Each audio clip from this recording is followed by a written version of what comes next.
Well, hello and welcome to today's video. In this video, we're going to talk about 7 lies that truck driver recruiters tell and how to know the difference when you're looking for a trucking job. The first lie that truck driving recruiters often tell new people coming into the industry, and they tell even people that have been in the industry for a little while that ought to know better, is how much money they're going to make. A lot of times the money that is quoted is the absolute best case scenario, and it's the upper end of their pay scale. It might not even be funds that you are capable of earning because they're going to start you out lower on the pay scale when you first join the company. And then it's going to take a period of months to a period of years for you to get from the entry level pay rate at their company up to the maximum pay scale. And then even then, in a lot of cases, you would have to have almost a perfect storm of being able to get every load on time, every possible mile you could get to be able to earn the kind of money that you're talking about. So a lot of recruiters are going to quote the pie in the sky, highest dollar earnings potential of their most experienced drivers in the best case scenario. And the reality is you're not going to make anywhere near that in a lot of cases. Now, that's not true with all. There are some honest recruiters and there are some honest companies that will give you a range, say, hey, look, you could, depending on, and they'll quote your actual pay rate that you're starting at and say, this is realistically what our current drivers are doing. And they know because they have their, or at least somebody in their company knows because they've got their data in their computers. They see what people are actually making. Some of them will share that with you, some of them won't. Some of them don't even tell recruiters. A lot of times it's another thing, and this is not on our list of 7 things, but a lot of times the recruiters are so disconnected from the actual truck drivers, they have no clue what the drivers actually make because all they do is recruiting. And they're getting their information from other people, second or third hand, so they don't know what's true or not. They just know what somebody told them to say. So keep that in mind. A lot of companies still to this day will quote their highest pay rates or their highest performing, most seasoned drivers on their best scenario, earnings periods, which again is pie in the sky. It's not reality, and you're certainly not going to go through the doors of a new driver of that company and make that kind of money. So be aware of that. Whatever they tell you you're going to earn, you are almost certainly going to earn significantly less than that when you first get there. It can be a little less, it can be a whole lot less. But in most cases, it's going to be a few $100s or more less than what they're quoting. As I said, not in all cases, but the vast majority of them greatly exaggerate your earnings potential with a company. So be very careful about that, and keep in mind that most of them will accentuate the positive and downplay the minimum. So whatever they tell you is almost always going to be somewhat of a best case scenario. And some of them, it's outright impossible for you to earn that. So just be aware of it. The number one lie that recruiters tell is income. Yeah, they're going to tell you can earn more money with their company than you actually can. And if they say, oh, it's you watched my video and you're like, oh, that's not true. He's talking about, okay, tell them put that shit in writing. Tell them to put in writing that they guarantee you that you will make the money that they're telling you. Or they'll make up the difference, and send me a copy of it. If they do, I'll be happy to stand corrected and put that up there, but I don't think I got much to worry about because they're not likely to do that. Income, number 1 lie. Number 2 lie, training program. There's a lot of companies out there, including some very big ones that should know better by now, should definitely know better, that run a glorified cheap team operation, and they call that training. Call it a training program. So you have to have so many hours in the seat driving, or you have to have so many weeks with a trainer. Well, you might want to ask them how much experience your trainer has. That's the person that's going to be training you supposedly. And what specific training did they receive to be a road trainer or to be a trainer themselves? And the reason I tell you that is a lot of companies are pairing you up with another rookie driver that has 3 months, 4 months, 5 months experience, has no train-to-trainer courses completed or no training themselves whatsoever. They just barely finished truck driving school themselves, got out there, survived enough to stay with the company, hopefully not hit too many things. And they're still there after 3 months. And now the company has offered them an ability to make some more money. So look, if you become a trainer, we'll give you trainees and you get X number of dollars, per day or per mile, or you get some cut. They're getting paid based on the miles and the time that you're in the truck with them. And the trucking company wants to run the crap out of you because you are now an entry-level cheap team that they've got caught in their web, and they just want to run you to death while they've got you in that program and get as many miles covered and as much freight ran as they possibly can.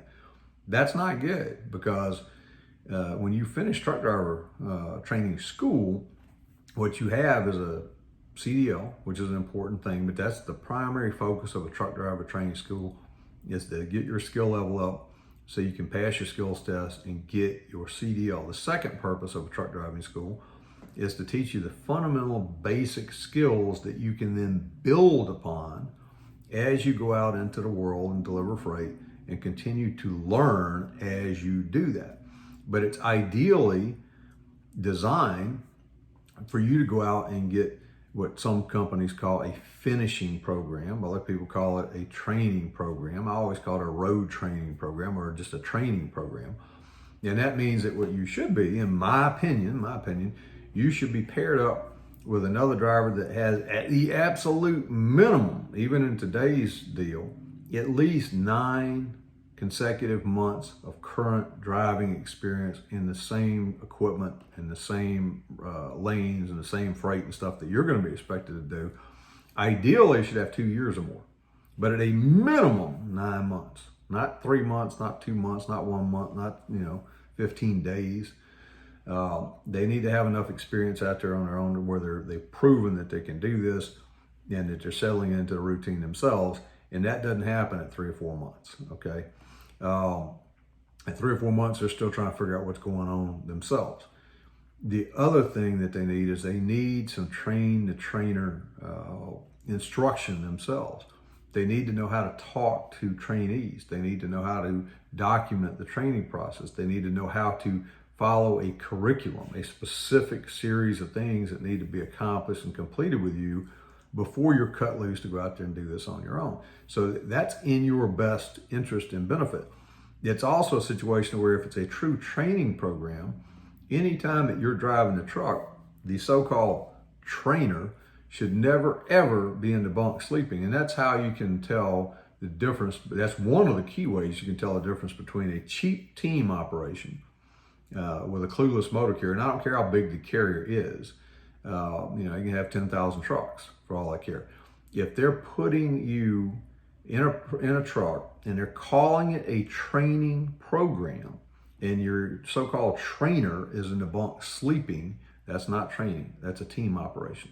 And some of them have had to learn this the hard way through lawsuits when bad things have happened to people. And some of them are going to learn that again through lawsuits in the future. Again, just my opinion, but you can look these things up for yourself and do your own research into previous litigation that's happened as a result of these things, where people have unfortunately been killed in that type operation. When you had somebody that didn't have the skill level that they needed, going down a mountain in severe weather, heavy load, and the trainer's in the bunk asleep, and they both wake up dead. In other words, they don't wake up. The truckload, the trainee couldn't handle it, went through the guardrail, smashed into the mountain, and away they went into the next life. It's sad, but has happened, and unfortunately will happen again because some people just don't seem to learn or don't care. I don't know if it's that they don't learn or that the money is too good that they're willing to just keep doing that and keep taking a chance. But be very careful about training programs. Choose a company that has a good quality, proven, safe training program. What good's any of this other stuff if you don't live to be able to enjoy your career in trucking, because you won't have one, you won't be here. So, that might be one of the most important decisions that you make. Now, having said that, one of the reasons that this stuff is so prevalent out there is that in most cases people survive. In most cases, not always. Despite the fact that it's not the best way to do it. There may be some issues or problems or whatever, but they manage to get through it and somehow survive that and eventually learn enough on their own, and some of them become pretty good truck drivers in spite of the fact that they got bad training. But be aware that there's a lot of companies out there calling things training programs that are anything but. They're not training programs. So ask questions. Is your trainer ever going to be in the bunk sleeping while you're driving? How many months as a minimum does your trainer have? Or how many months is required for somebody to become a trainer with their company? If they say, oh, you can become a trainer yourself after 3 months, then think long and hard before you enter that, because again, that's not a quality training program. That's a cheap teaming operation, and you need to know the difference. So that's another lie that they tell is that they have a training program when they really have a cheap, exploitive teaming program, in my opinion. You form your own opinion, do your own homework, and come up with your own opinions on that stuff, but that's 1 and 2. Number 3 is time at home. A lot of times they're going to tell you you're going to be home every night, every other night, you're going to be off every weekend. In a lot of cases, that's not going to happen. In a lot of cases, you're going to be out for several days, and you're even going to be working part or some of most weekends. There are, again, exceptions to this too. There are some companies that will get you home at least every weekend. There are some companies that might put you on some kind of local stuff where you're home barring some emergency or some truck breakdown or some major problem with a customer or something, where you can actually get home every night. Most of those companies are delivery type things, to where you're hauling stuff out to retail stores. You're going picking it up at a distribution center of some type. You're taking it to a retail store, delivering it, usually by hand and loading it. It might be on a cart or a pallet jack or whatever the case may be, but you're pulling stuff off the truck and putting it into the store. Some of those jobs exist. Keep in mind also that they also require a higher level of skill in close maneuvering and that kind of stuff. And some of the places you wind up having to go are dense metropolitan areas with a lot of tight maneuvering. Not saying don't do it, but I'm saying that you're probably better off get a little bit more time under your belt, even if you got to spend a little time out on the road before you jump into something like that. Or at least make sure they have a good actual training program before they throw you out there doing that. But that is number 3. A lot of people, a lot of recruiters and trucking companies lie about your time at home. They'll tell you whatever they think you want to hear that will get your butt in that seat. But then you find out, hey, wait a minute, I'm not home every night. I'm not home every other night. I'm only home every 3 nights, and I'm home just enough time to get a sandwich and a shower, and I'm back out. And I'm also supposed to be in off every weekend, and I'm not. I'm home every other weekend or something of that nature. So be careful. A lot of their time at home promises are not correct. You ask them again, is that in writing? Is it guaranteed that I'm going to be home? Or not, and most of them are not going to put that in writing because they know that it's bull right out the gate. So they're not going to put it in, if they're not going to put it in writing and guarantee it, they can pretty much guarantee you it's not going to happen. Truck age and condition. A lot of companies like to say, oh, we got all brand new trucks. Our trucks are all, for the most part, or 90% of our trucks are less than 2 years old. What they don't tell you is that when you come in the door as a new driver, they're going to find their oldest, most banged up, beat up trucks to have, and you're going to get that. They're not going to put brand new rookie drivers in a brand spanking new truck. I don't necessarily blame them for that either. You need to prove that you're going to be able to handle things before they put you in a $100,000+ shiny tractor. It's much better to put somebody in something that's already scuffed up and scraped up a little bit and let them have at least a few weeks to a few months and make sure things are going to work out. There are companies though that do have brand new equipment, will in fact put you in a brand new truck right out of school. However, they're going to pretty much usually expect you to live in that truck. Somebody's got to pay for that. And the way that they do that is that's your new address, and you're going to be in it, and that's your new house, and you're going to be driving more than you're going to be doing anything else.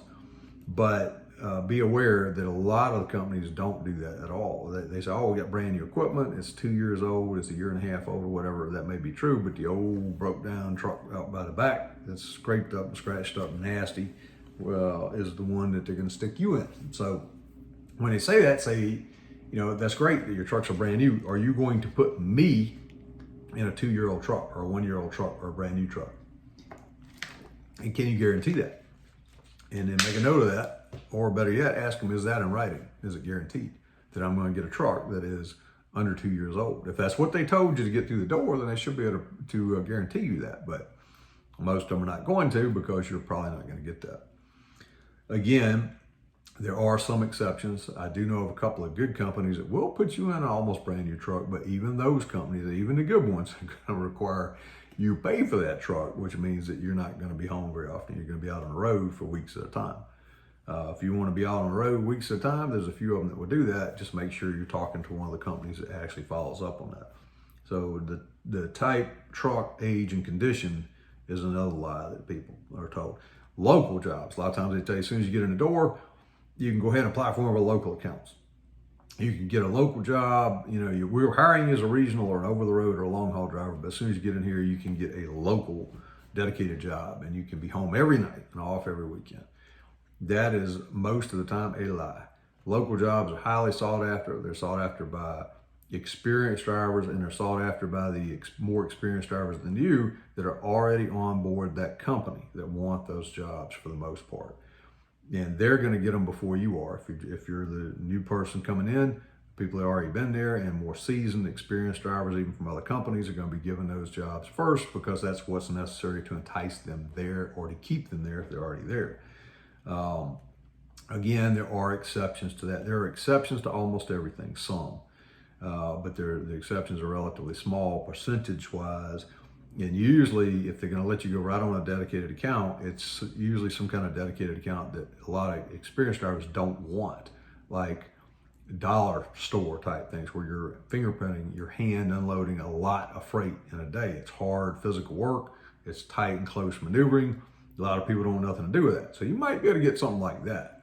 But a highly sought after, good quality, local driving job that is enjoyable to do, that pays a lot of money, and you're off every weekend, they're almost always going to go to more experienced drivers. Someday you'll be more experienced, it'll be easier for you to get that. But one of the lies, we're talking about lies that recruiters often tell, that they tell new drivers to get you in the door, is that they can put you on one of those top quality, high paying, gravy run type accounts right out the gate, right out of truck driving school. All I can say with that is good luck.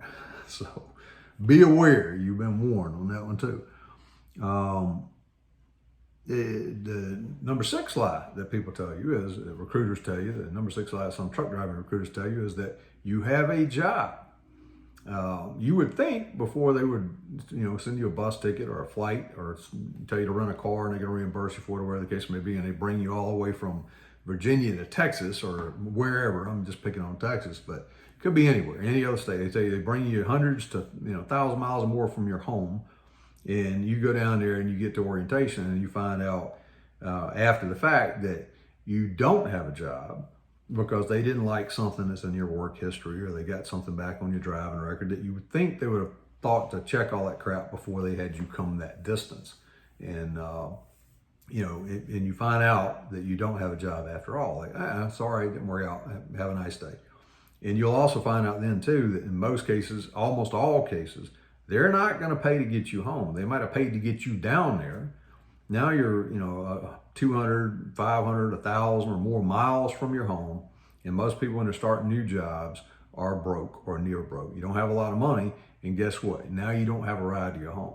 You may not have food, you may not have housing, because as soon as they decide that you are no longer qualified for their company, they're going to stop paying for your motel room. So keep that in mind. And my advice to all truckers all the time, never go anywhere unless you have enough money in your pocket or your bank account, or preferably both, that you can get your own butt home no matter what, from anywhere, anytime. Don't go down there and be behooving to somebody and be caught up in a situation where you're going to have a very, very bad day, because there are sadly a lot of motor carriers, and most of them are bigger ones, but there are some small ones too. There are a lot of motor carriers that will do that to you, not bother to tell you that, or maybe they didn't even finish checking the stuff till they get you down there. They might even pull you out of orientation. You're sitting in an orientation class and you're watching J.J. Keller movies on the thing, and you're listening to their recruiters and their staff personnel come in and do their presentations and training and stuff, and then they come yank you out of class, tell you they need to talk to you, And then you're not going back in class, going to tell you, they found something they didn't like and you're not getting a job. So, there's the door. And some of them are almost like that. They're not known to be the most compassionate or understanding or caring people after that. So they're all lovey-dovey when they're wanting you to fill a seat for them. But now that that's not going to happen, you'll see a different side of that company and and the people. So that's another lie that recruiters tell you, is that you have a job when you often don't. They're not finished doing all their checks. And, if they find something while you're doing orientation or onboarding, they're going to cut you loose. So keep that in mind. Number 7 is owner-operator. A lot of them will hire you and they will tell you that they've hired you as a company driver. And yet, as soon as you get through the door, they start putting a lot of pressure on you to sign up for their owner-operator program, their lease purchase program. You can call it whatever they want to, but they're going to provide the truck. You drive the truck.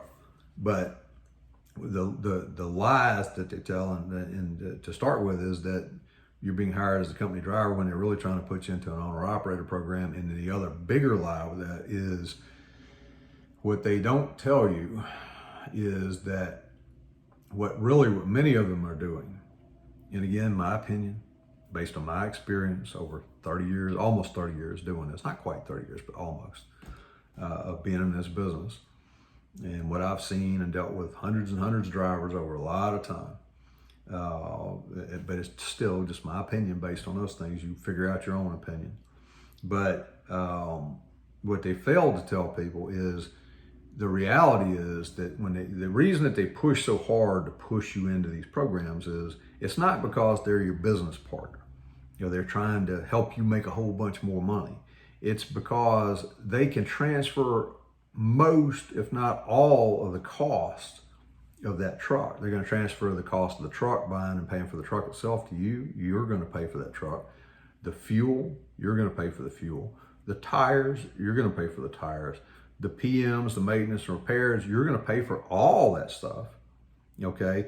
And you've got the psychological belief that you're an owner-operator, so you're going to run your butt off, because you can call yourself an owner-operator, chasing that thing, that owner-operator title. And until eventually you wise up and realize that you're chasing something that you probably can't catch, or even if you do catch it, it's going to cost you a lot more money than it would to have done any of the other ways that you can go about becoming an owner-operator that are much better than going into a lease purchase program, okay? And if a company is honest about it, now, some companies may offer lease purchase programs because so many people want to be owner-operators, they just don't want to lose people, but they should tell you if they're honest about it. Now, I'll say this again. The number of companies out of all the motor carriers out there that offer honest lease purchase programs can be counted on one hand, as far as I'm concerned. There's not many. There's hundreds of thousands of motor carriers. There's a handful that have anything that approaches being a decent lease purchase program that is fair. And even those companies will tell you that it's not the right choice for everyone. The best of those companies will put you through a business course, an owner-operator trucking business course, before they let you sign up for it, so that you understand at least the fundamentals of how to track, manage, and control all that stuff, and that you know for sure what the heck you're getting yourself into.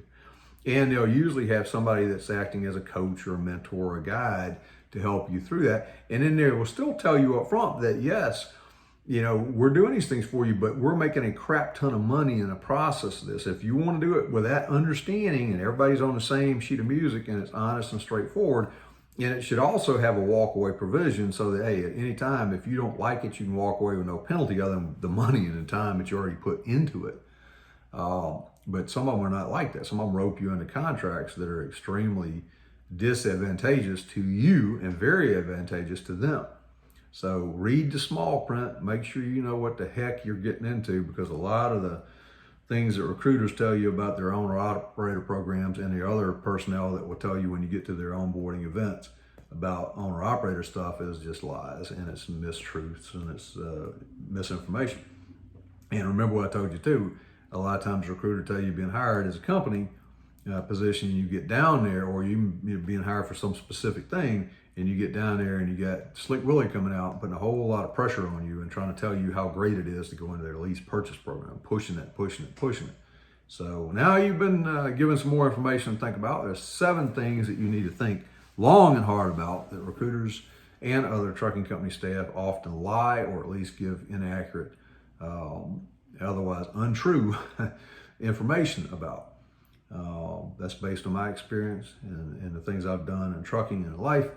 So you do your homework and make sure you know what you're getting yourself into. But I hope that helps you. And by the way, if you haven't already done so, go ahead and subscribe to the channel and hit that little bell thing so you can get the updates when I put up more information. I'm going to be making a lot of videos to help you be as informed as possible as you pursue your own trucking career and your own trucking business. I want you to have trucking business success. Have a great day. Talk to you again soon in the next video.